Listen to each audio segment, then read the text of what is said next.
so it's ironic, but the less I try to define myself in any particular term or industry, the more I felt like, oh, I do have the freedom to do this. Nobody's telling me what I can and cannot do. So just do it. And that has kind of been the mantra that's created more of this spark, I think, that I have. A lot of folks have told me I have a glow that they haven't seen in me in years. I joke that it's retinol, but I do get what they mean. And I feel it. I feel lighter. I feel smarter. I feel less unencumbered. And so that's kind of where that was part of the creativity in Old Dog New Treats was there's a lot of, oh, they're getting old. It's a sad time of life. And I Mhm. wanted to push that off and say, you know what? It is a hard time. I know that this is her final chapter, but I also have the privilege of having been her mom since she was 8 weeks old.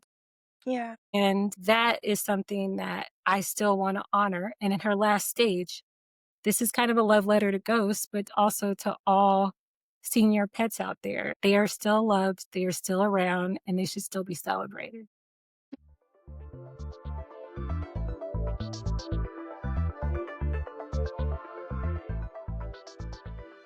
Hi, everyone. Welcome back to the show. Thank you so much for being here. And I'm so excited today to be joined by a very special guest, Tiana Patterson, Esquire. We cannot forget to put the Esquire on that because that's a big deal. Hi, Tiana. How are you? I'm good. How are you? I'm doing well. I'm super excited to be chatting with you today. I'm really looking forward to our conversation.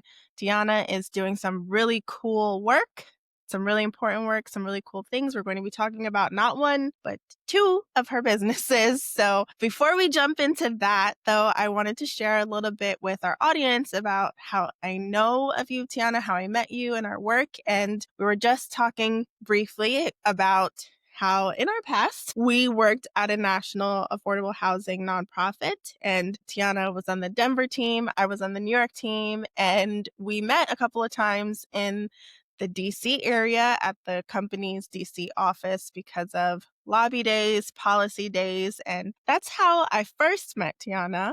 But then I saw some really cool posts on LinkedIn recently of not one, but two of her businesses. And I said, okay, I have to reach out to her to see if I can get her on the show to see if we can talk more. So I'm really excited to jump into 12-point strategies and Old Dog New Treats. But before that, Tiana, I want to kick it over to you to share a little bit more about who you are in the world today and how you'd like to be known. Yeah. And so, simple question. For me, when I was thinking about that, it really came to I want to be someone who feels content and happy and fulfilled. And that really is in the building of both of those businesses. I've Hmm. really had to, confront some things about myself, people pleasing tendencies, and a tendency to kind of dim my own light to make other people feel comfortable, particularly as a lawyer, a Black woman Hmm. in Colorado, which is not the most diverse state in the world. Hmm. And I realized I had really been making myself sick doing that all the time. The person that you see now is a person who lost 70 pounds, who reconnected with my husband of 15 years as the person I wanted to be. And even though all of this has been scary and we're going to dive into how sometimes insane I feel, ultimately, I don't regret one day of this. And I just feel like I'm a happy, content, calm, stronger person. And that's how I want to show up in the world. Yeah, that's so beautiful. Thank you for sharing that with me. I know, like, there are obviously hard parts to that, but that's so deeply vulnerable. And it's so important to, like, live a life that feels authentic and aligned. And I love what you said about being a calmer version of yourself and wanting to have a calmer life, but also how you've had to dim your own light. I feel like so many Black women especially have had to do that, but particularly, like you said, in a place like Colorado and beyond. And what a profound accomplishment it is to have Esquire the end of your name, to be an accomplished lawyer, and to be in spaces where you feel like you have to tone it down or dim it down to be likable for others to accept you. So it's really wonderful to see you on the other side of that, navigating those changes. Congratulations on losing weight, 70 pounds down. That's a big thing. Thank I you. know it might be scary if it's like health related, but at the same time, there's so many people like me who are struggling with weight loss. So to hear that is just like, oh, that's very powerful. And I love that through doing this work, it has allowed you to reconnect with your husband, reinvigorate your marriage in some capacity too. And I'm really eager to jump into everything. So thank you for setting the stage for us so so wonderfully. But yeah, let's talk about everything. So I'm gonna try to make this flow as smoothly as possible, but I kind of want to start with old dog new treats just because I too am a dog mom. Mhm. I have a dog named Storm, so I'm really excited about like what kind of inspired you to create Old Dog New Treats. So I've seen a little bit about that backstory online on LinkedIn, but for people who are not familiar with Old Dog New Treats, who haven't heard your story before, can you share a little bit more about how it started? Yeah. I think anyone who knows me knows that I'm a pretty big dog mom myself. I wear that badge proudly. And for me, I have a 15-year-old dog named Ghostface. You probably heard about her back in the Enterprise days. I think Hmm. I heard about Storm. That sounds really familiar too. But, she's getting up there. She's past senior. She's actually geriatric at this point, Mhm. which is really when your dog reaches 10 plus years. So after I decided to leave my job, I was kind of like, well, what do I do? At first, I was like, oh, I'll just do all these interviews. I'll get another job. And I didn't really want to. And Yeah. my husband was just like, well, you've been talking about a dog treat company for 10 years. Why don't you try that? He's like, you make treats for our dogs. You care about them. You care about their nutrition. I definitely use my legal skills and research to make sure I'm giving my dogs the best. And so from that, I kind of started looking around. Dog treats are everywhere. Hmm. But what I didn't see were seniors. I didn't see senior treats that still celebrated how fun they are, how unique they are, but also had really functional ingredients. So I felt like a lot of senior stuff is kind of all about their ailments. Like, here's their joint, here's this, here's that, but not about like celebrating what it is we're giving them to make their lives better. I started looking at making two formulas. I have two formulas right now. I have six in the pipeline. Mm. And the first one is called Brain Boost, and it has lion's mane mushroom and turmeric to support brain health and focus. Tender Heart was inspired by Ghostface. She has a heart condition, and it has hawthorn berry and beetroot and taurine in it. All those things help circulation and help your heart beat stronger. I looked at human and canine peer reviewed studies about those ingredients, and I wasn't seeing them incorporated into treats. Again, they were an additional supplement you could buy or just something else you could buy for your dog. And I thought, wouldn't it be nice to know that I'm going to give them something anyway? And it has good ingredients in it and has functional ingredients in it. And so from there, I kind of just started experimenting in my kitchen. Well, my kitchen was a mess for quite a while, but I did it. But I really found a formula that worked. I wanted to make sure it was soft. I really was trying to think about every piece of a senior help that I had this little girl at my feet all the time wanting to try and be my test taster. She is a very good one. And once I got her seal of approval, I was like, I think I have something. So I actually ate those treats myself. They're human grade. Mm. They taste like a Cliff Bar, kind of like a blander Cliff Bar. I have been Okay. in Colorado for a long time. I'm like, what is that reference? Anyway, but they're soft, they're chewy. And actually, most importantly, in my research, I learned a lot of dog treats have sugar in them. Hmm. Cane sugar, molasses, honey. They'll dress it up however they want, but it's in there. And it's usually in the top 3 or 4, 3 to 5 ingredients, which means there's a quite a bit of it in there. So my thing was no added sugar in my treats. Mm. And I realized it was you got me started. I No, realized go, go, go. the reason why sugar's in some of those treats is to make it soft. It's a texture thing. It also helps preserve them. But I was like, but it's not necessary. So I figured out a way to make the treats, keep them soft, make them shelf stable without adding any sugar in there. Yeah. Yeah. Wow. Like there's so many like thoughtful elements to that, but also so many practical ones too that I think are really inspiring. And you're making me think about like, look at my dog's treats and ingredients. And like, she's a very picky girl. So I have to pick what she even likes to eat Mhm. anyway. But, as folks who listen to the show know, I spend way too much time on TikTok, but See. also the amount of, it has that name for a reason.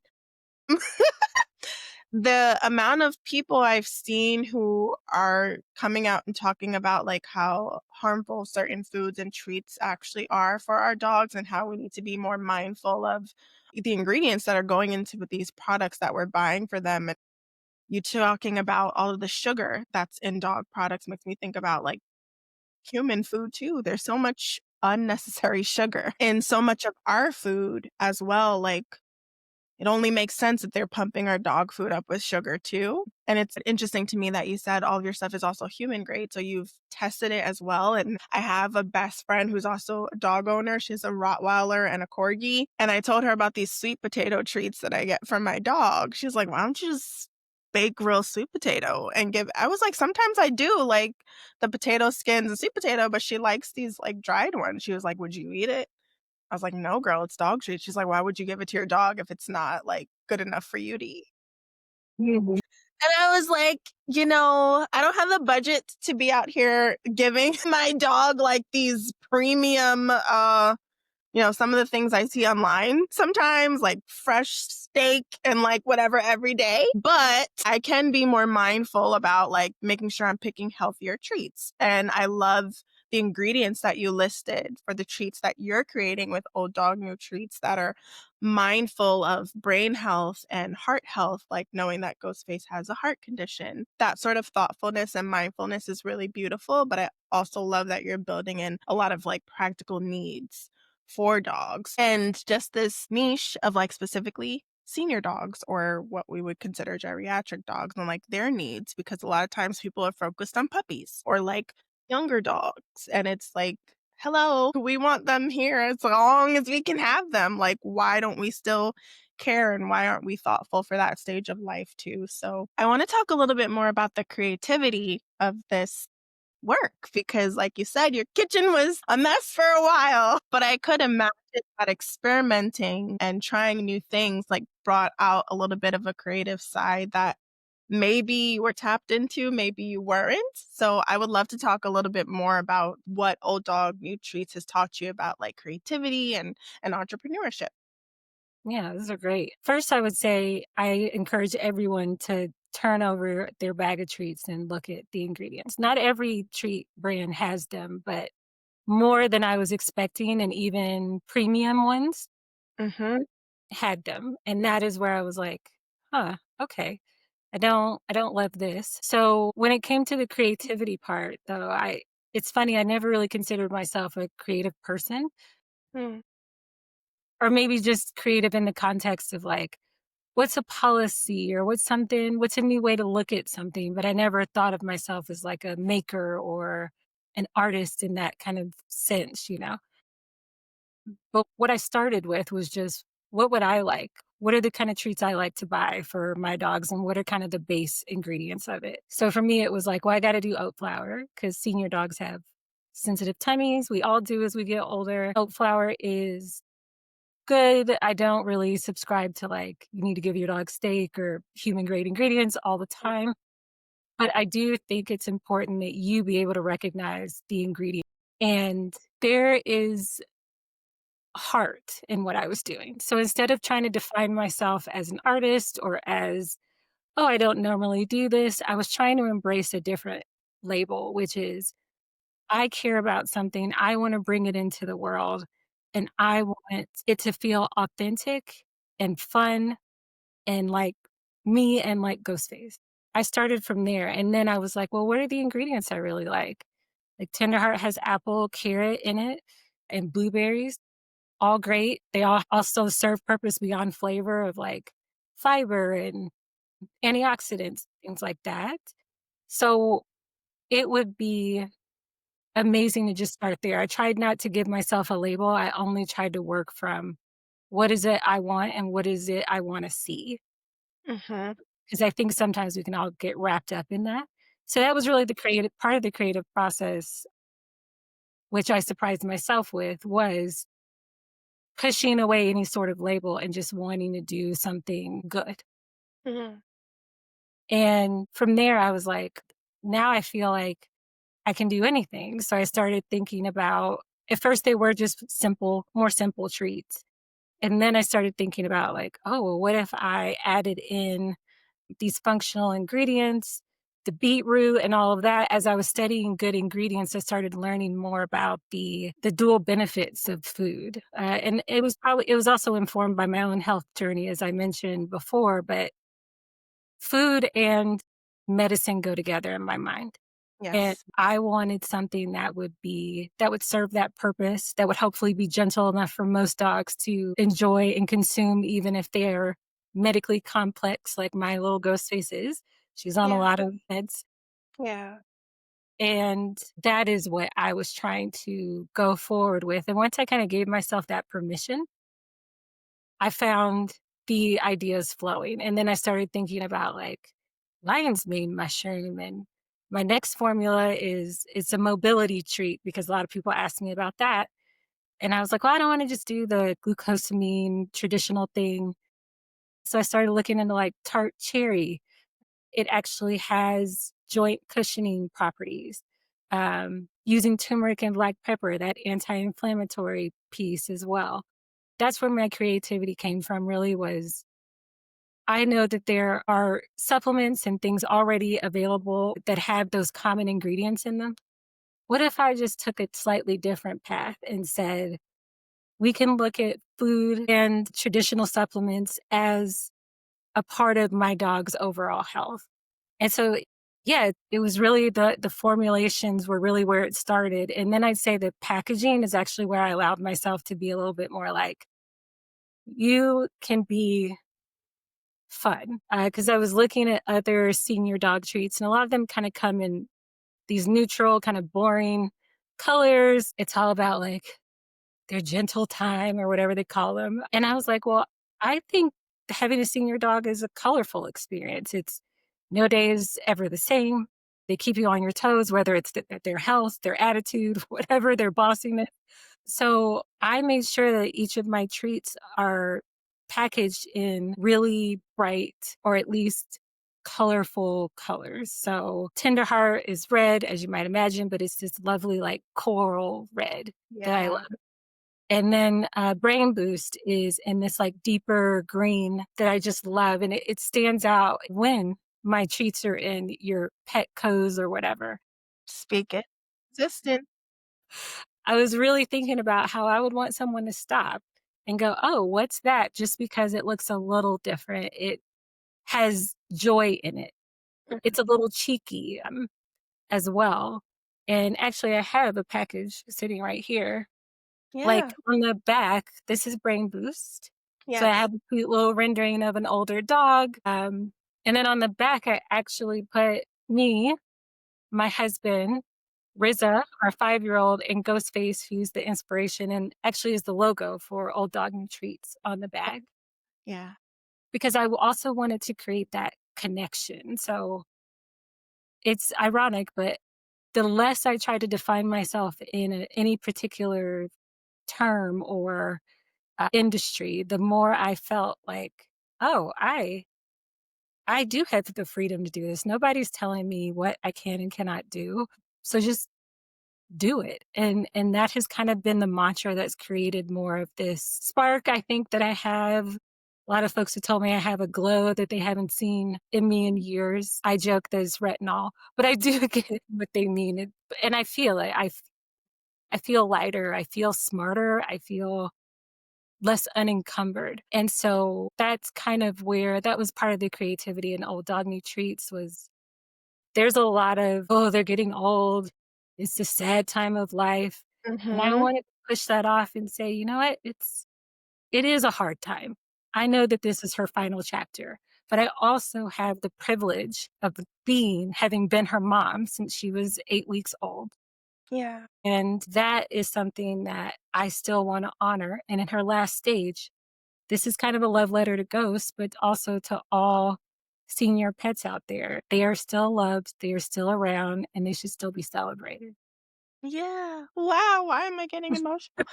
That's so sweet. I'm just like, especially in this era where like so many of us are so chronically online, you see everything. And there are a lot of people sharing really sad aspects of that stage.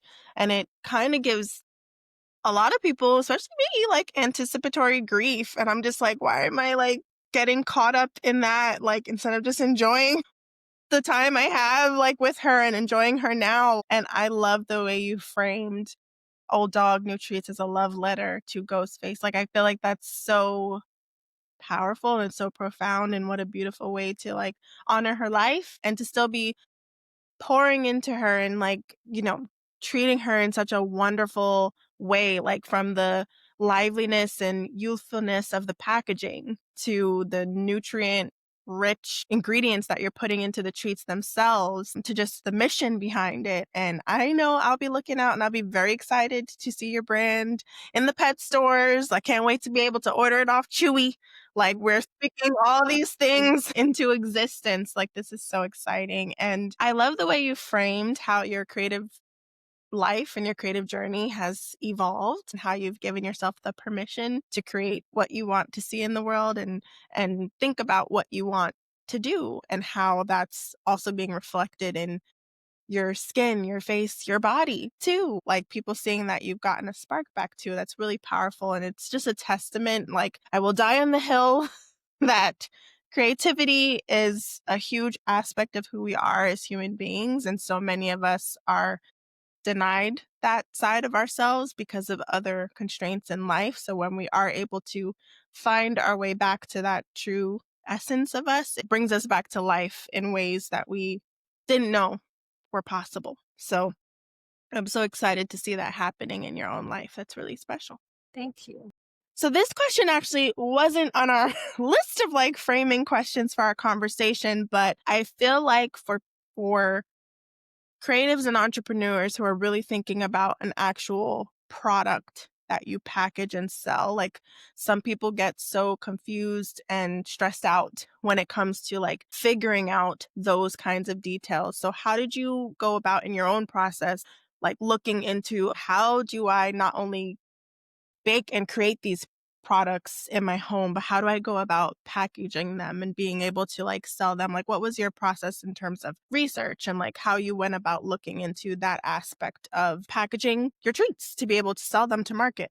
Yeah, I would say to anyone thinking about that, reach out to your network, Mm, um, and also look at what free resources are available. I cannot speak highly enough about the Small Business Administration, mm, uh, here in Colorado, specifically Denver, Aurora. They were how I understood, like, this is what you need to do with packaging. I have a SBA mentor. Her name is Stephanie. She's lovely. And when I told her about this, she got really, really excited. And I was like, oh, well, you're SBA mentor. You get excited about everybody. And she's like, well, I love everybody to try. But she's like, but I'm really excited about yours. And I believe in your mission. I can see your passion. And she was the one who helped me with kind of the practicalities. But I did as much research as I could, and I found, like, state regulations I had to follow and how I wanted them to be packaged to make them shelf stable. Also, testing I needed to have done by an outside laboratory to make sure that they were free of germs. yeah. Yeah. that they were free from all of those things and that they would be shelf stable enough that they wouldn't mold. They'll go stale like anything else if you leave a package open after a Yeah. while. Learning more about what food manufacturers have to think about, Mhm. she was really helpful in getting me to not only her, but the SBA librarians, which I didn't even know there were those folks. I also connected with the marketing at SBA, and they gave me tips and tricks. I also met with an accountant who told me how to set up my books and how I needed to be structuring things to ensure that I would be solvent and not spend all my money in idiotic ways, right? Yeah. So that is really something I would say is I think a lot of us, I would say in particular Black women, I love us, but we have a tendency to try to figure it all out by ourselves Yeah. or think that we have to. I'm as guilty of that as anyone. But eventually you get to a point where it's confusing, you don't actually understand what's the difference between this and that, and it's not a treatise on your intelligence. It is kind of a bell that you need to go reach out and talk to someone. And whether it's SBA, I also sent out an email to a network, a leadership Denver. I did that program. I know a lot of different folks from different industries there. As soon as they found out about old dog meat treats, they were like, "Oh, well, here's a good place for to look for insurance. Here's a good bookkeeper I know." These are all a lot of them are very successful business owners, and even they didn't come to my mind first. I was like, "Oh, I don't wanna burden these folks." But once I put it out there, the folks that are willing to pour back into you are amazing, right? And so that was really feel like a lot of this was a lesson in, like, getting over yourself and kind of Mhm. embracing your, uh, limitations so you know when to go reach out to someone. Like, I did my own books for a while, then things started getting really complicated, so I found a bookkeeper. Like, I'm not in a level that I need, like, a CFO, right? But these expenses, what's business, what's not, who helps categorize all that so I don't get in trouble with the IRS. Mhm. That is a level where I was like, "Okay, I've reached a point where it would make sense to go ahead and pay this monthly fee for someone to do this for me," particularly because I hate that the most as well. So, if Yeah. there are things you don't wanna do, someone else will do them. Mhm. And so, it was those types of things that really gave me the space to then think about, like, "Oh, packaging. Oh, regulation. Oh, I need this license or that thing or this other thing," which at first felt overwhelming. But then it was really, really clear, particularly once I moved these other things that were just causing me stress out of my mind. Yeah.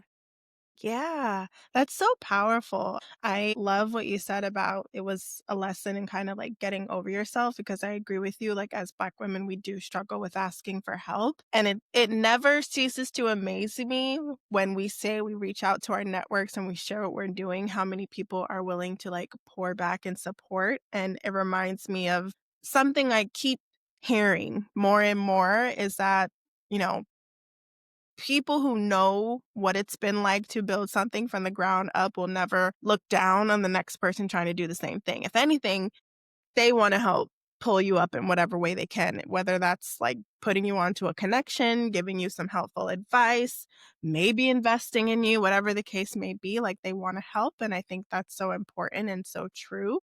And I love what you said, even bringing it back to the Small Business Administration because every state has that, like, for my fellow New Yorkers, if you're listening and you wanna start something, check it out here too, but, like, every state has that. That's, like, a great place to start. So I think that's really great advice. So thank you for sharing that, and I'm glad that you have a mentor and you've been able to put things in place to continue supporting you. I'm also a firm believer of outsourcing what you can when you can, especially the things you don't wanna do. So even down to the bookkeeping, like, that's such an important thing, but it's so tedious to master. So if you can find the right person to support you in that capacity, a CPA, a bookkeeper, whatever, an accountant, if you can do it, get them because it saves you a lot of stress. So that was so good. So thank you for sharing that. Okay, so this is not going to be the smoothest transition ever. And I know we'll come back to old dog, new treats. But one reason why I was definitely like, okay, we have to talk is because I saw that you were juggling not one new business, but two ventures. And I'm just sitting here like, oh, when does my good sis sleep? Please share with us a little bit more about 12-point strategies. So I kind of want to talk about the duality of having like a product based business, which we talked about with Old Dog New Streets, but now you also have this element that's like a service consulting based business. And I want to talk a little bit more about like what was the drive to start that? Like, how did you also end up developing this business too? Yeah. Well, 12-point strategies was a little bit easier than Old Dog New Treats because I was just like, well, people pay for this. They pay for lawyers, they pay for policy experts. Hmm. Every nonprofit I've been in, you've seen consultants come in and do their thing. And I always wondered, like, oh, how do people get started? And I just realized, oh, you have a skill. Hmm. People see that you have that skill and they'll hire you. And so for me, I initially thought of 12 points as a way to invest into Old Dog New Treats, right? Just practicality wise. Yeah. A product based business isn't going to make a huge profit its first year out. And I realized that I could actually swing both things. My client list is not big Hmm. by design. That's part of why I'm able to sleep, I promise. Hmm. And it's very, very specific. So I knew I didn't want to be someone's lawyer, Yeah. but I did know because that's like a 24/7 job, quite Mhm. frankly, particularly if you're a big law lawyer, like a lot of my friends are from law school. They're always answering emails and calls and that kind of stuff. And that was kind of an environment that I came from, that I got burnt out from, that I did not want to impose on myself. So I reached out again to my network, just saying, here's something I'm doing now. I have legal expertise, I have policy expertise, as we talked about. Mhm. I'm well known in that both of those fields in Colorado, and because I've done a lot of statewide work here as well. And so I just put it out there and I got some bites and I got someone who I'm going to be helping this session. I think that's one of the LinkedIn posts you may have seen is that I am basically serving as their lawyer in terms of, does this bill say what I want it to say? Mhm. And what is the precedent of doing this? What does a home rule mean in terms of this bill I want to push? And I remember answering those questions a lot when I was working for Enterprise or other places. And I realized it could be easy enough for me to be your on call legislative. Our legislative session here is only like 6 or 7 months. So I was like, yeah, I could actually do that. 6 or 7, no, 4 or 5 months. Mhm. Um, and so I was like, 4 or 5 months, yeah, I can do that. And once I put it out there, they were like, oh, this is exactly what I've been wanting. And tell me about this bill. Tell me, like, and it's not just reading bills, it's also vetting ideas like, could rent control happen in Colorado? What would the pitfalls be? What would we have to watch out for? Mhm. And I was like, I can do this. I can talk. I can still help organizations that I believe in their mission, but I don't have to be available all the time. And I can Yes. do it for this very specific purpose. And I can use probably my favorite part of policy, right, was digging in, figuring out where the loopholes were, figuring out how to circumvent what feels like impossible political situations or precedences, right? And you connect with that, people connected with me with that. And that was amazing. And I got to bring in all of my skills. And another client I'm going to help with a major fundraising campaign they're going to do. Yeah.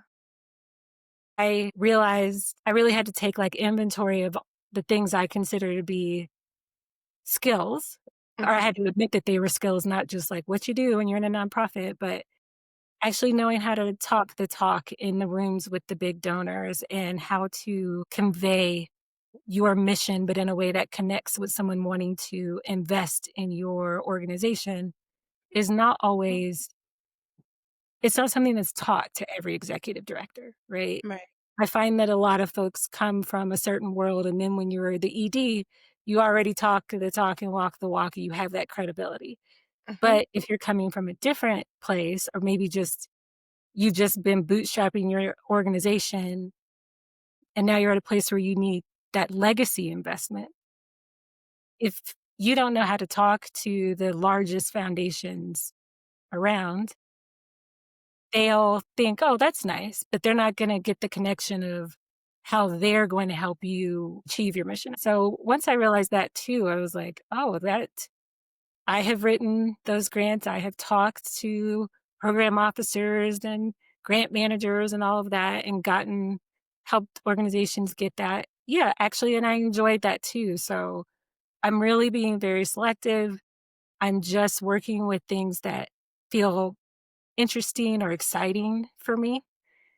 And then, to be honest, again, just a large Black woman thing. I wrote up my initial, like, proposal, and I was like, "Oh, is this" I actually ran it through ChatGPT, and I was Mhm. like, is this how much I should be charging for my services?" Mm.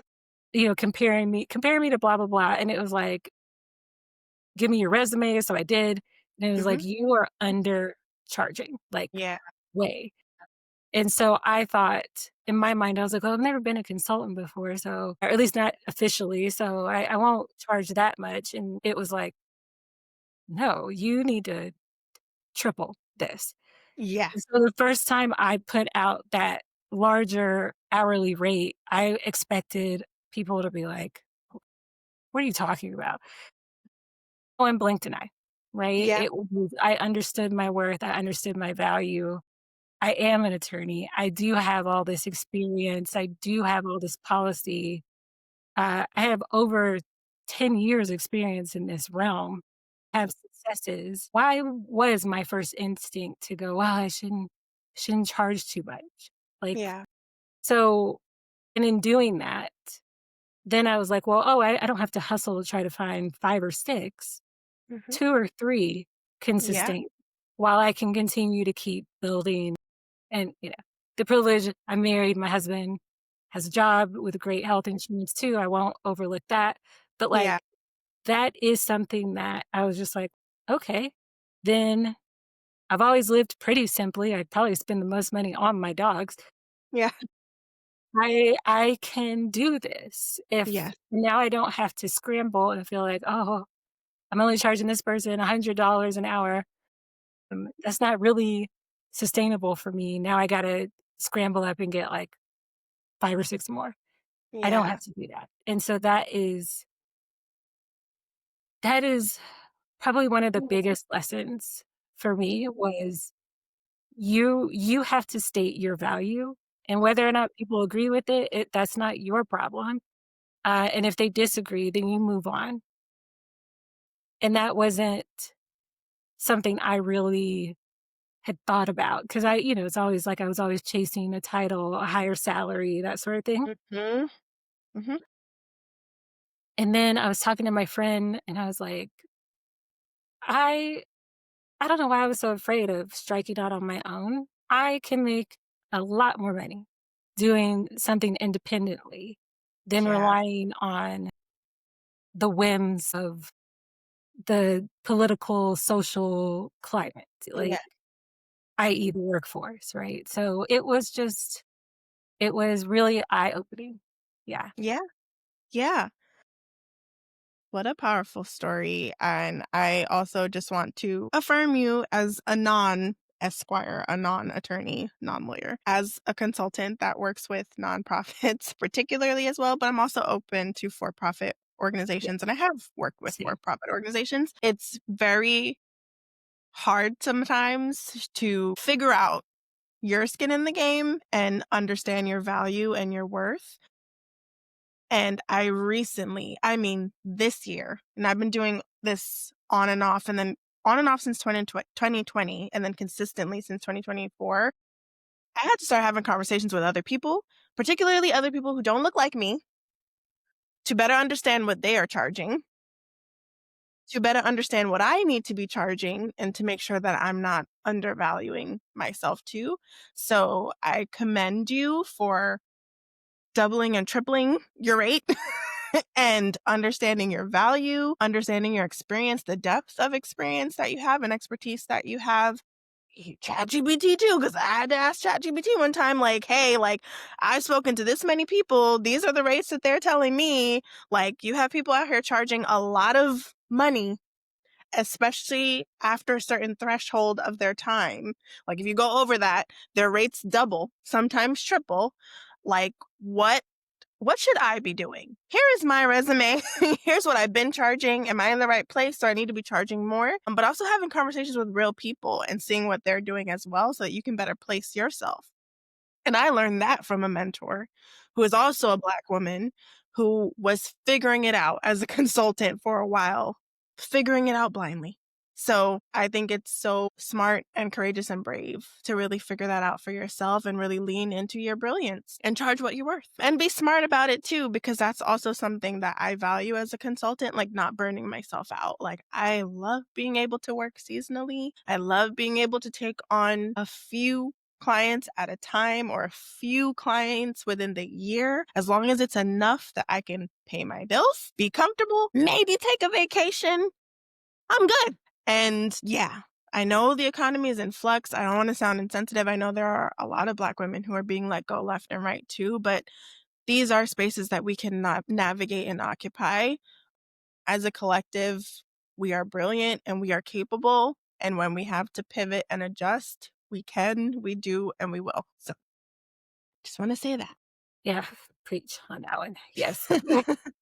Yeah. So I actually want to take it a step back with 12-point strategies because I think that name is so cool. And I haven't heard you talk before about sort of like the philosophy or like the meaning behind it. So I would just be curious if there's a story to tell about how you came up with that name. I would love to hear a little bit more about it. Yeah, I was trying to think of something that represented balance or harmony without it being like a specific kind of spiritual symbol. Mhm. And because one of the first things I did was like, what's my logo? I don't know why that was where I went first, but I was like, every consultant has one. What's mine Yes. going to be? And so I was like, well, I really like the idea of a compass like Mm, star. So first I was looking at compasses and then I felt like a really complicated compass. I don't know what you call that. But once you take out those direction, you're left with like a 12-point star. And wow. so, and then when I looked up the 12-point star, I was like, I wonder if that means anything. It does actually mean different things in different religions, but generally it also can mean balance and harmony and cohesion. And those are the types of things that I knew I was reaching for, searching for. Mm, and so I thought my experience, my skills are multifaceted. I can help an organization figure out where they wanna go next, what they're trying to do, what they're trying to solve for.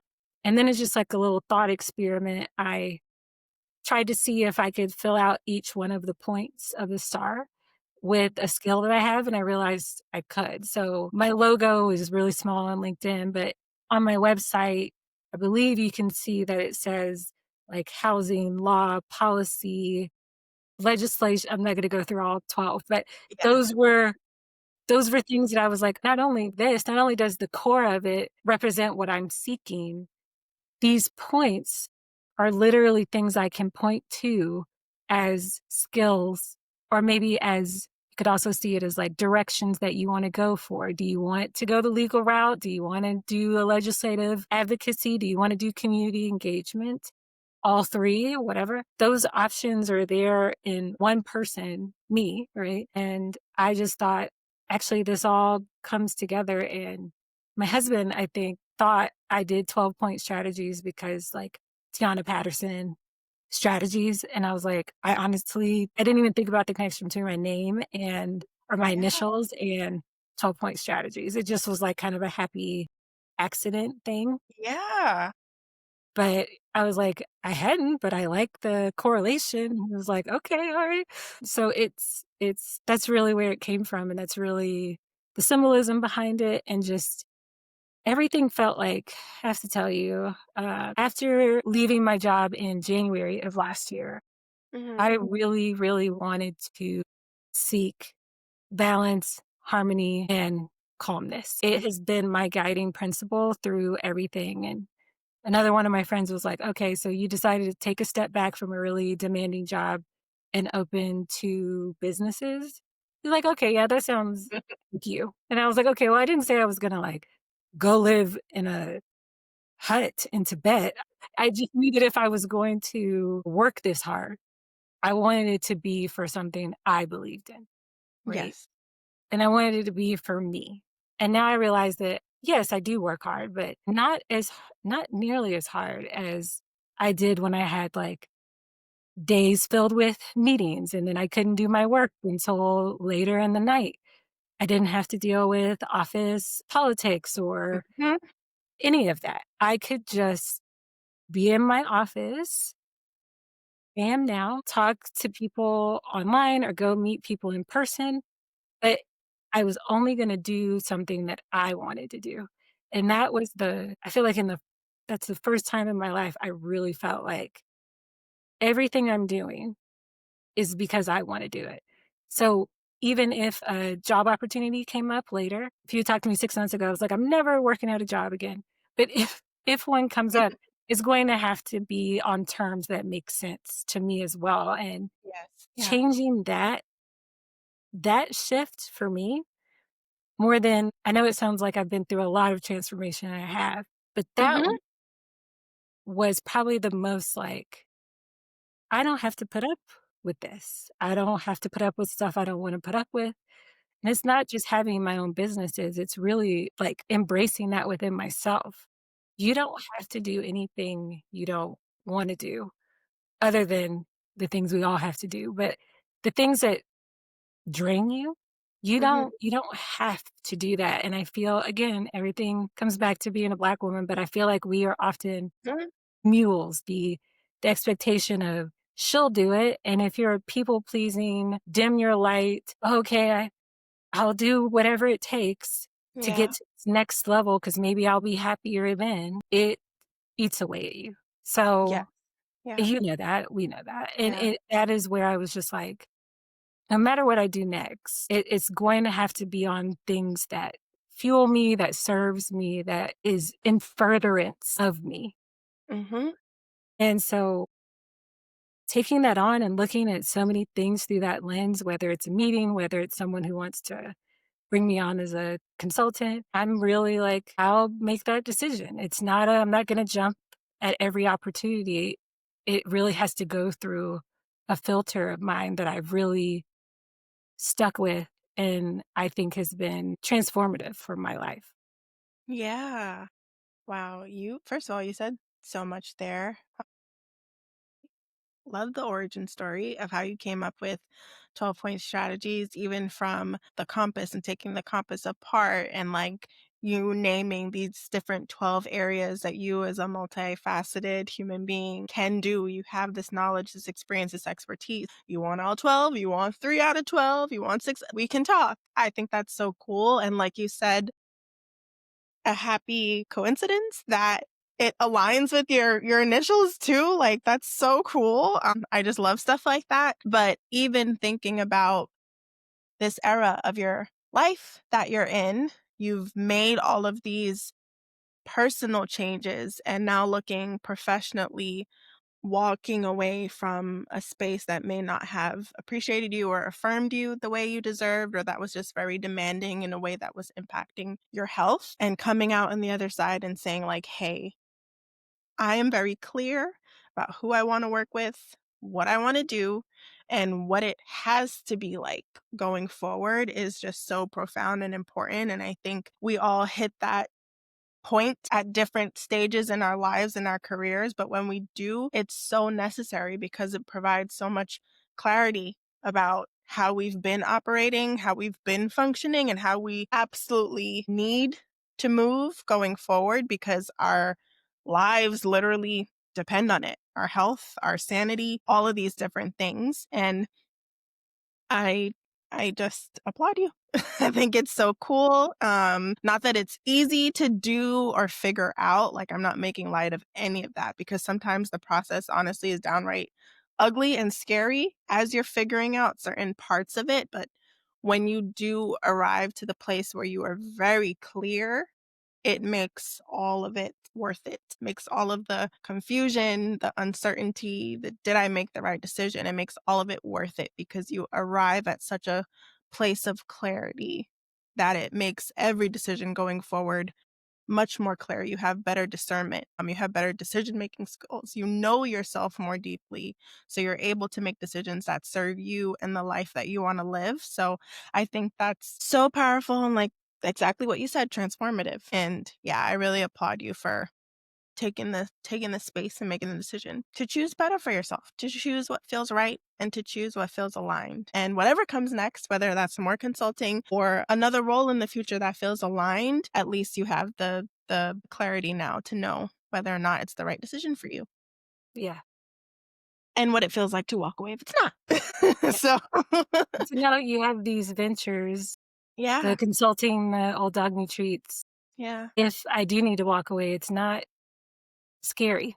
It's not as yeah, scary because you're already building something outside of and also defining yourself outside of work too, which I realized I had done. Like I was a VP. hmm, That was my identity. That was my job. But it was something where I really, really have connected with folks who've said I couldn't I couldn't separate myself from my work. hmm, That really is a dangerous game to play in terms of if anything goes, differently, then who are you without it? yes, yeah. Yeah, that's so important what you said too, because for so many people, their identity really is just tied to work. They don't. So you hear so many stories of people who like retire, and some people really lean into it and enjoy it, and other people feel lost and confused because they just don't know who they are outside of what they've been doing for the last several decades. And I'm just like, at my age, I'm so defiant that I have to know who I am outside of a role and a title because that's a topic for another day. My thoughts around all of this stuff, but I wholeheartedly agree with you on that front. But yeah, I want to talk a little bit more about what it's been like because this is very much a prime example of not waiting for a seat at the table, but building your own table. What has all of this taught you just about your own resilience, learning to pivot, becoming even more of the leader you already were in your own right with your own work, not under the title of VP at another company, but like leading your own companies? Like, what has all this taught you forming 12-point strategies, forming old dog new treats, and about resilience and pivoting and leadership? Yeah. I'd say it goes back to something I said earlier, which is really first how important it is to get over yourself. And I think the way I interpreted that when I first heard it was no one's coming to save you. Everything you've been taught about don't make waves, keep that job, blah, blah, blah. Uh, Hmm. okay, but now you've made a different decision. What's next? Yeah. And so it really was for me like, I think with every job interview I panically did after or in those first few months of me leaving, and every interview I was like, kind of bombing this, and I'm usually pretty good at these things, but I think it's because I don't want this job. Nothing against these people, nothing against this organization, but I don't actually want to do this. And even though the natural step for me was a lot of like ED roles or deputy director or high level positions, managing director or whatever. I thought those are all the titles I want, but I keep sitting in these interviews and even getting to final rounds and being like, I don't want this. That was the first question was, what do I want? And then Yeah. if that is what I want, then I have to get out of my own way. and do it because nobody else is going to do this. And if that is the the decision I'm making and the path I'm deciding to go down, then I can't be as rigid, I can't be as perfectionist as I admittedly am. Mhm. Experimenting in my kitchen, making those messes, having realizing, the formula was off or, it wasn't working what I was doing, and finally being like, "Okay, time to let that go just because it was how you thought it was going to be, not anymore, do something different."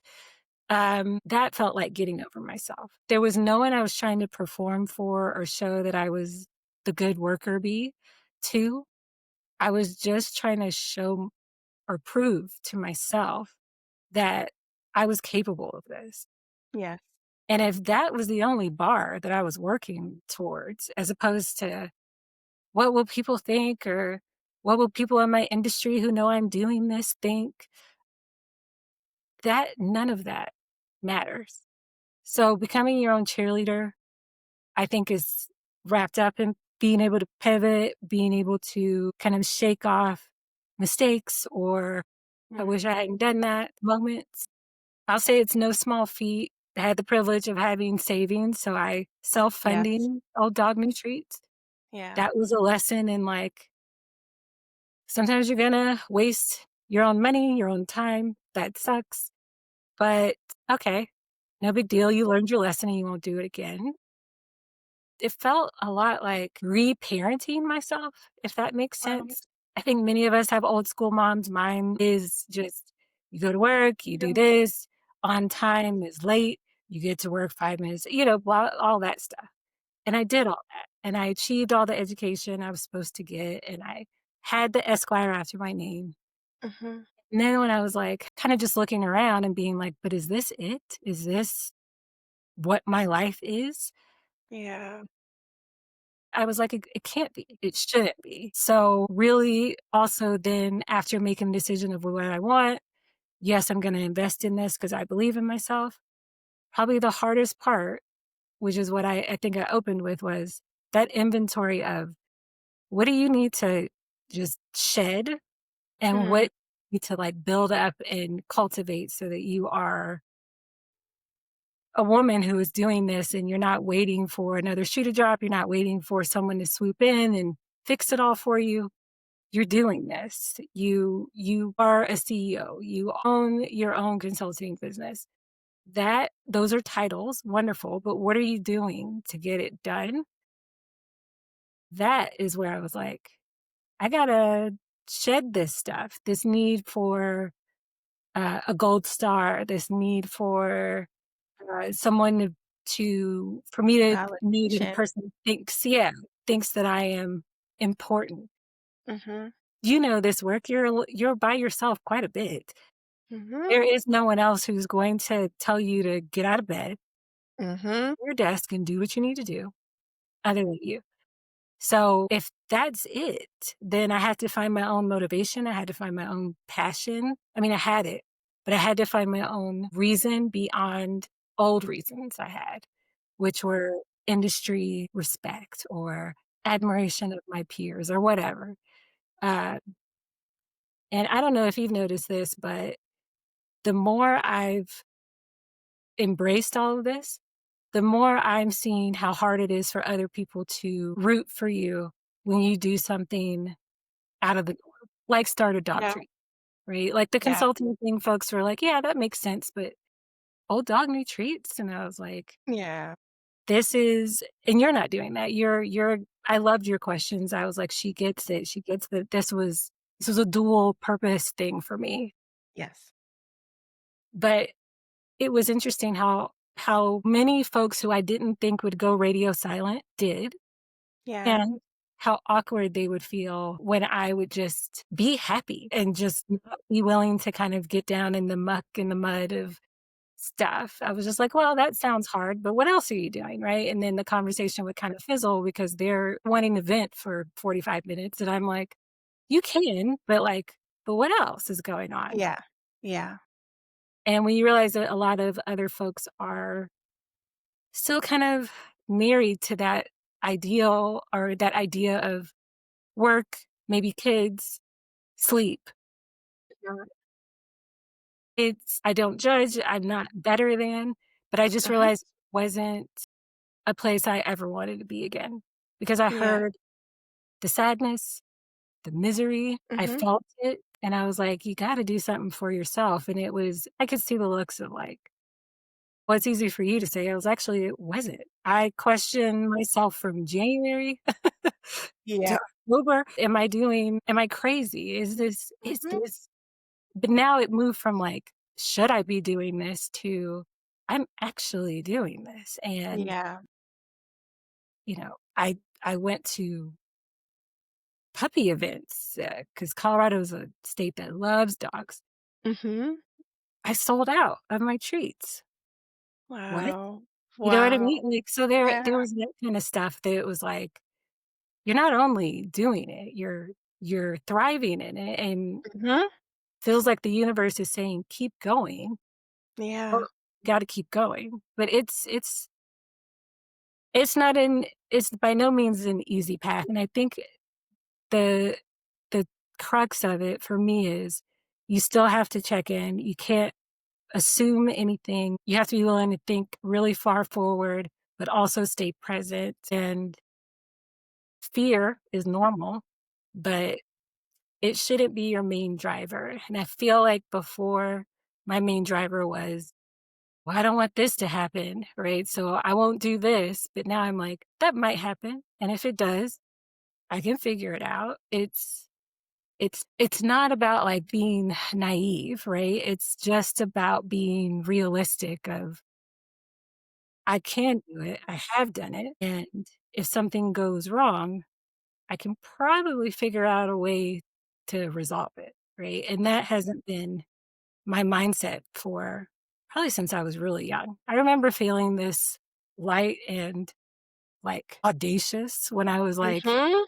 late Mhm. teens, early 20s, and then life happened, law school kicked my butt, and I don't know, and then I just became so focused on, "Well, this is my path now, this is what I have to do," uh, that I didn't even notice how much sicker I was getting, how much heavier I was getting, and how much less like myself I was becoming. I was becoming really high strung, I was really irritable all the time. I thought it Yeah. was perimenopause because 'cause I'm over 40, but part of it is, but it's not just that, right? Yeah. I had strayed pretty far from myself, and I think I reached a point where I had no choice but to take a huge step back and decide what I actually wanted to do next. Yeah. Yeah. Yeah. It sounds like both of your ventures, both 12-point strategies and old dog new treats have brought you home to yourself in a way. Like you said earlier in this conversation, like giving you your spark back, reconnected you with your inner child. And something that came up just now while you were speaking, and also when we were talking before about taking that leap of faith and starting your own thing, is to summarize it or rephrase it in a way, is the way that different spaces separate us from ourselves and we don't always realize how deeply they're impacting not just our physical health but our psyche. So even in spaces where you may want all of the accolades or the admiration or the validation, whatever that might be, how stepping away from that can make you question everything and develop this sense of imposter syndrome in a way. And I've spoken about imposter syndrome on the podcast, and I'm even trying to reframe my own thinking around that because one of the many Black women scholars that I really like is Trisha Hersey, who's the founder of the Nap Ministry, who's always like, Black women lay down, we need rest. Mhm. Recently, she made a post on Threads and she was like, Black women, stop adopting this language of imposter syndrome. You are not an imposter. Like, that is white academic language. That's terminology that they came up with. It don't have anything to do with us. And all of a sudden, we all start feeling like we're the imposters and we're struggling with imposter syndrome. Something you have to remember about corporate is that these spaces were never designed for any of us to thrive or do well. When you see us doing well, just know that It's because we continue to be exceptional, but don't take away the fact that sometimes our mental health struggles in these environments, let alone put aside the fact that some of us are neurodivergent. So that makes it even worse in these environments. So sometimes stepping outside of that, taking a breather, really doing the deep reflective work to like decondition what you've been taught to do your entire life, having achieved all of it and still not feeling satisfied or fulfilled, and getting clear about what actually makes you feel happy, what actually makes you feel like you're living in your purpose. Sometimes it looks different. It just feels uncomfortable at times because it deviates from what we understand as the norm. And I totally relate to you in stepping away. Yes, consulting might make sense, but some people are like, well, you're giving up the security of this position, you're giving up this title, like you're spending your days figuring out certain things and working for your clients in a way that doesn't demand you necessarily be at your desk between particular hours. You have a little bit more flexibility. It looks different. And for a lot of people, because it doesn't look like the norm, those projections, the fact that a lot of people sometimes are living not in alignment with what they actually want to do, but because they are still sticking to the plan, those projections sometimes get put on us and it makes us question the decisions we're making. I think it's even more powerful and even more important for us to step outside of that and show people that there is another way, there is another path. You can choose yourself. It might not be easy, but you can also live in alignment with your purpose and what lights you up and what reconnects you to your inner child and what reminds you of your value outside of just that traditional role. Sometimes holding up a mirror or being a reflection for people can be uncomfortable in many ways. You can be that reflection or that mirror, and other people can be that reflection or that mirror to you too. It's up to us to get curious about that and think about it a little bit more deeply and figure out what's going on with us and what our bodies and our minds are trying to tell us about what we're seeing and how we need to adjust the way we live to make sure that we are living more authentically for ourselves. So I think what you shared is really powerful and really important. And like I said, we do these things in different times in our lives, but it's nonetheless important that we do it and we figure it out at some point because I say all the time, like all of this is finite. You don't want to get to any point in the future and you look back and you did not do the things you wanted to do. Do them before you can't. And I think you're a testament to doing that, to choosing yourself, to choosing something different, to living in your truth, to having a more authentic life that looks like the one that you probably imagined when you were little, and making the decisions that support you and your family and building a legacy that matters to you. That's the most important thing. So I feel like your two ventures definitely align with where you are right now, what you envision for yourself, for your future, what you're trying to cultivate and create in this world.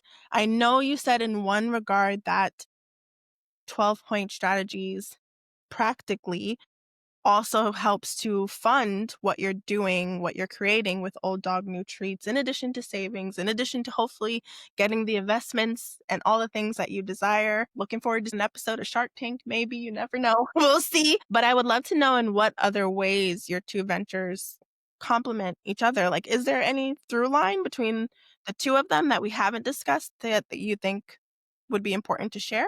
Yeah, so I would say that they both are just both sides of me, right? Yeah. And like I had mentioned earlier, I thought if I'm a lawyer, then I'm a lawyer, then I'm a lawyer. Hmm. I'll just let people think I'm the weird, crazy dog lady, and that'll just be like my secret passion, no big deal, right? But again, getting over myself, embracing who I am fully. I view both of these not only as two sides of me, but as two parallel paths. Another part of me wanting to create Old Dog New Treats was actually what I mentioned earlier about there being such a stigma or an overlooking of senior pets and people not wanting to face that final chapter. So for me, selfishly, I am looking to have Old Dog New Treats become a community of like-minded folks who love their old dogs, who wanna celebrate that stage.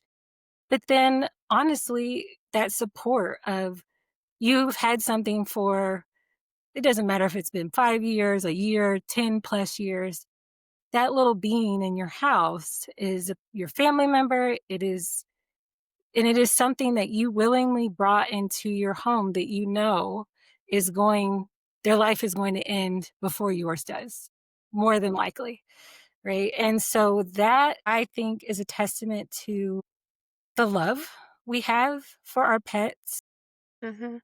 the strength it takes to actually be a pet owner. And so I did it, yes, as a love letter to ghosts, but also a love letter to those of us who understand this is an amazing chapter. It's a difficult one, and it's one that I feel really honored to have. And so I have her, and I also have a 5-year-old. And I told Bill, my husband, that when Ghostface, reaches the end of her life, I'm probably going to want to adopt almost right away, and not Mm. as a replacement for her, because there could never be a replacement, Yeah. just because I have so much love. I want to give it to other puppies like her, right? And so when I think about that, and I thought about why I started doing 12-point strategies, yes, the practicality, it's always easy to talk about the practicality, but it Mhm. was also because there's so many folks who don't have access to someone like me. It is mainly why most of my clients are nonprofits that are serving organizations and people of color. Yes. And it was that same, like, there's a community here. There's a privilege, and I feel honored to be a part of this ecosystem of yours that I can help your organization reach that next level. So for me, that kind of continuity of I'm passionate about this, I care about this, and I want a community within this. That is where those two intersect, I should Yeah. say. And it's great to just kind of be a part of an organization's life for a little while, watch them get their policy wins, reach their fundraising goals, know that I was a part of it, and that I'll always be a part of their legacy in some way. And then I can step out and go help another organization. The same way I feel that honor, that privilege, that community of being a pet mom, a dog Mhm. mom. Mhm. Honestly, even embracing the dog mom thing, because people Mhm. get so bent out of shape when you define yourself as a mom in that way. Again, that was me getting over myself, getting over those Yeah. notions that people want to bestow upon you. I Yeah. know I'm not a human mom. I Mhm. didn't want to be a mom of humans, Same girl, same girl. but I still have a love to give. I still Yeah. have um, a connection with animals, in particular with dogs. I grew up with them that I wouldn't Mhm. trade for anything. Mhm. But I'm not comparing our motherhoods. But I do think owner doesn't encompass what I do for Yeah. my pups. Yes. Being a Yeah. lawyer isn't all I am. I'm not just a consultant either. You probably know Yeah. this. Folks Yes. are venting and they need to get stuff off their chest to you that they can't talk to anybody else about while they're trying to work through an issue or a problem. I find myself sometimes also being almost of a career coach for folks. Yeah. Yeah. And so in both TPS and Mhm. OD&T, I get Mhm. to be myself fully. Yes. Yes. And I welcome everybody else in those spaces to also come fully authentically themselves. Otherwise, I'm not going to be a great consultant for you. Otherwise, how can you embrace this difficult part of being a dog mom if you don't understand how it's a part of their journey, how it's a part of being in this community? All I keep thinking is, I get to be this passionate about both these things all the time. Mhm. And I get to build these communities and I get to just share this love in whatever form I can share it, whether through my intelligence or through my treat formulas. But if you are engaging with me in either or both, you're also saying this is something you connect with too. And I think, again, I keep using community because I realized the Mhm. underpinning of both of those was we need to come together. There's so much isolation, and this isn't like a kumbaya. I'm not talking about politics. Mhm. Just just in the essence of we can do so much more if we embrace who we are fully. And by Yes. doing both of these things, that is what I'm doing, and then I'm getting that back from folks as well, and I just get to share it as well. So I can't overstate how just content I feel Mhm. every day, even on the days that I'm like, "My God, did I just burn a whole batch of treats?" Yes, I did. Or like, "Dang, I missed that part of the conversation. I need to follow up. I need to figure that out. They asked me this and I didn't answer it quite the way I would have liked," or whatever. Yeah. Yeah, that's how they intersect, and I don't think I could do one without the other. I think I needed to say these things are equally important to me, and I'm gonna invest equally in them. Yeah, Yeah, I think that's so profound. While you were speaking too, it reminds me of another scholar that I really like, Ebony Janice Moore, who's a hip hop womanist scholar and talks a lot about how our only purpose in life is to be our full selves. And I love the way you describe like being able to show up as yourself and be yourself in these ventures that you've created and how profound that is. So thank you for sharing that. And the fact that you're building on the importance of community.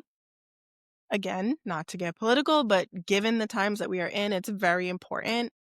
I'm hearing more folks from a marketing perspective talk about how the word community is being co-opted in a lot of ways by these marketing companies that actually don't care about community. They're just trying to like pander to people who do. So when someone is authentically showing up and saying, actually, this is important, this is how I'm going to show up as a good member of the community, and here's how I can contribute to bringing us together, I think that's even more important and even more profound. So I love the way that you describe that.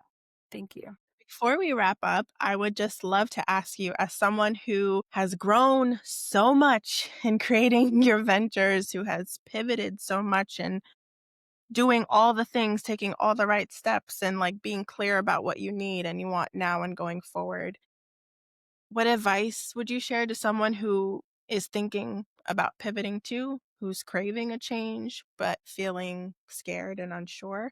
Like, what would you say to that person who, after this whole conversation, is still questioning whether or not they should make the pivot? What Yeah, advice would you it's a give? good question. Get over yourself. But not just that, but Staple that point. just tattoo it on your forehead. But honestly, that there is no right time to do this. I mean, obviously, it would be good to have savings, to have some financial cushion, Yes, but absolutely. sometimes things just happen. I would say to probably, Black women have been laid off in record numbers. A lot of Yes. them weren't expecting it. A lot of them are on the job market. The job market is brutal, and that's coming from someone who got a lot of interviews. But if it doesn't feel right, if it doesn't, if you're like, still wish I could start that, hat business or whatever, you got nothing to lose right now. And honestly, in general, you don't have a lot to lose. You can think about everything that could happen, but what if it does work out? If it Yes. does happen? And that's not to say you're desperate, just start a new business. But if there's been something that you're passionate about, you'd be surprised at how many people are willing to invest in you either by purchasing your product or giving you advice or connecting you with the right people. But I feel like there's kind of this cliche that we always hear. When you're on your deathbed, you're never going to be like, oh, I really wish I had worked 60 hours a week versus 30, right? In that same vein, I didn't want another year to go by where I looked back and wondered, why didn't I just do that? Yeah. Instead of Yeah. like stacking up all those, why didn't I just do it? Mhm.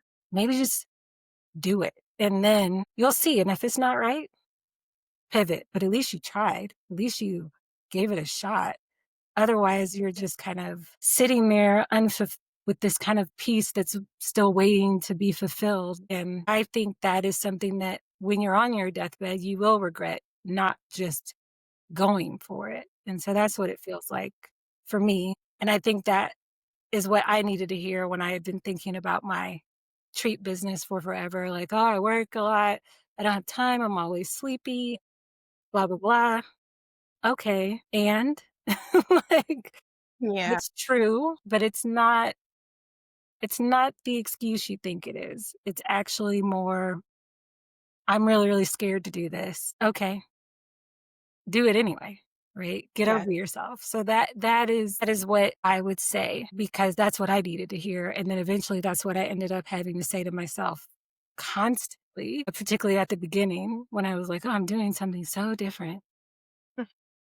People were willing to set me up with coffee dates to network for a new job. But when you're like, actually, I don't need that anymore.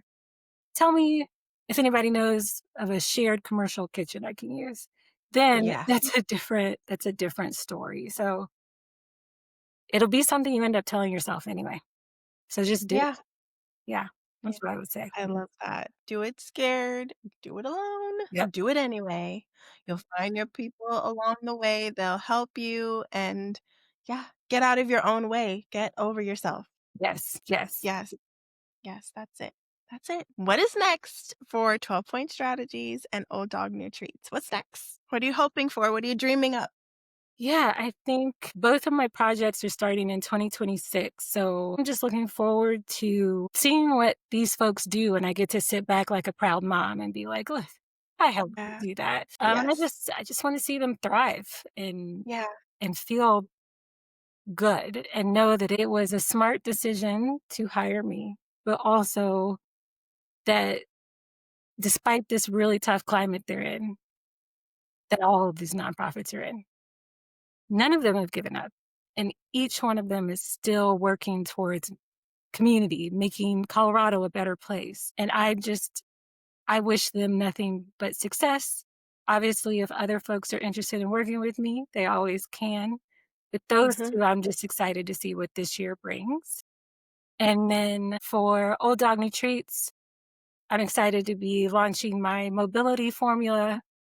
Yes. I have some pup up events I'm doing, I love that. Yeah. and I look forward to just continuing to connect and talk with folks. I have to tell you, sometimes I forget to tell people the price. I just get so into like telling them why I did this. It helps that my husband's usually there and he's like, so Yeah. it's my dollars. I'm right.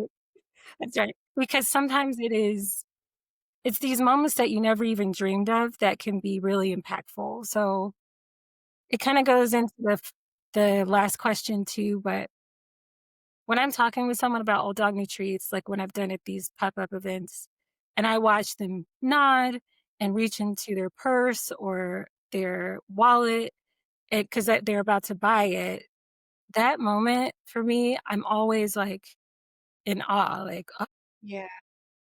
oh, okay, great. And that's not something that was ever in my head when I started doing old dog new treats. And the first time someone was like, yeah, send me a contract with 12-point strategies, I was like, oh, okay. Similar thing. You know it's good, you think it's good, but when you first are putting yourself out there, not every client's gonna sign, not every person's gonna buy, but Yeah.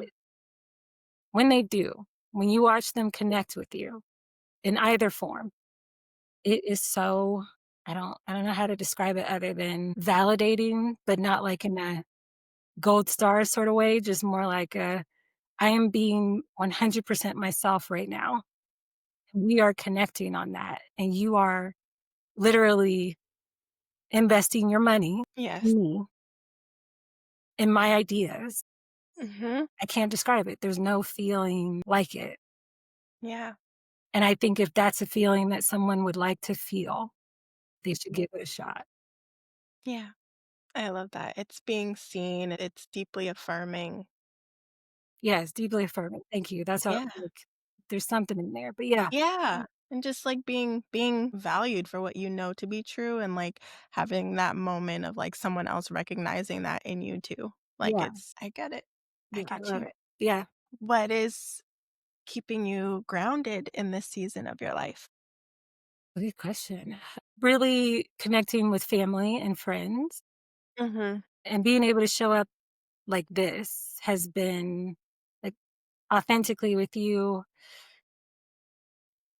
I've always been an overthinker, but it's not quite how I would describe it anymore, but always wanting to go more in depth. I'm not as interested in surface level conversations.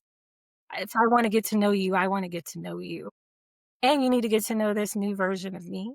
And every time I bring her out, bring her out, every time I'm me, that has it has been another validating experience. I do a lot of walks. Actually, baking has become kind of meditative. You get in a zone when you're doing it too, even though I'm doing it for my business. It's different though. Mhm. It's not the same. I love the way the kitchen smells. I love like that I'm working up a sweat by doing something that I love. And then also just getting outdoors more. For someone who's lived in Colorado for so long, well, I'm not an outdoorsy person, but Okay. I wasn't getting out as much as I should because I was so tired. I was so exhausted all the time. So reconnecting with that too, doing the hikes, doing the walks around the neighborhood, reminding myself I'm this little human on a floating rock, rotating, Mhm. hurtling through space is really Mhm. grounding in terms of when I start to spiral, or Yes. let those negative thoughts come in too quickly. And really a lot of work on interrupting those thoughts. I would say a lot of journaling too. Like this, a lot of people don't talk about the work it takes to get to this point, not just with the actual work striking out on your own, but the actual self work you have to do. And for me, what I found was when I start to think negatively, like, oh, this is going to fail. Why did I do this? I'll never be good at anything ever again. I write that down. And then I write down why I think that's true. And then below that, I write down why I know it's not true. And so I'm not like just going straight to the positivity thing. I'm acknowledging my fears, all of that, but then also being like, what evidence do I have to even support that that catastrophic thing is going to happen? Usually, I don't have any. It's all internal. And so, that is something I've really been practicing, and I think is has probably been what's been most helpful, and I've been able to go back and look at it when because you can recognize when you're having that same thought again, go Yeah. back to that journal entry and be like, "Oh, yeah, I already talked myself out of this before. Yeah. Old Yep. news," right? Yeah. Yeah.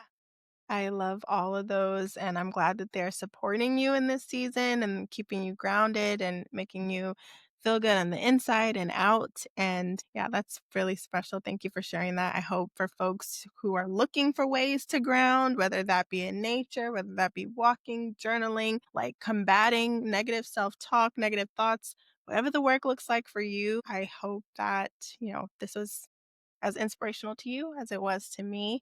Um, Tiana, I can't thank you enough for this conversation. This was such a rich conversation, so brilliant. I loved every minute of you showing up as your authentic self and just sharing more about your experiences and what it's been like to create not one, but two ventures, 12 Point Strategies and Old Dog New Treats. Stormy Girl is 5. She's not a senior dog yet, but for all of the folks I know with senior dogs, I will be spreading the word, and I'm excited to support you and cheer you on as you keep going. For folks who are interested in working with you at 12 Point Strategies, or who have a senior dog or know a senior dog and are interested in getting some treats, want to stay in the loop about new treats that are coming online in the future, where can they find all of the things? The website, social handles, everything. Wonderful. Thank you. Your questions, I've been impressed by you, your presence. The care just kind of emanates off of you. I really appreciate that. So LinkedIn, of course, 12 Point Strategies is you can reach me there. Yes. 12pointstrategies.com is my website. So pretty simple. You can get me there as well. It's also Tiana at 12 sba.strategies.com. I was told that's a really long email, but that's what it is for right now. Not changing it yet. And then with Old Dog New Treats, olddognewtreats.com. We're also on all the socials, including TikTok. And you can go to the website. You can also purchase from our website. Or if you're in Colorado, you can come find me at any of these events. I ship nationwide, but not internationally. Yes, we're speaking all the things into existence. Thank you so much for sharing that. I will make sure all of those are linked in the show notes in the episode description so that folks can find it easily. And thank you again. This was just such a beautiful conversation. And yes, I'm excited to keep watching you grow and thrive. Thank you. Thank you.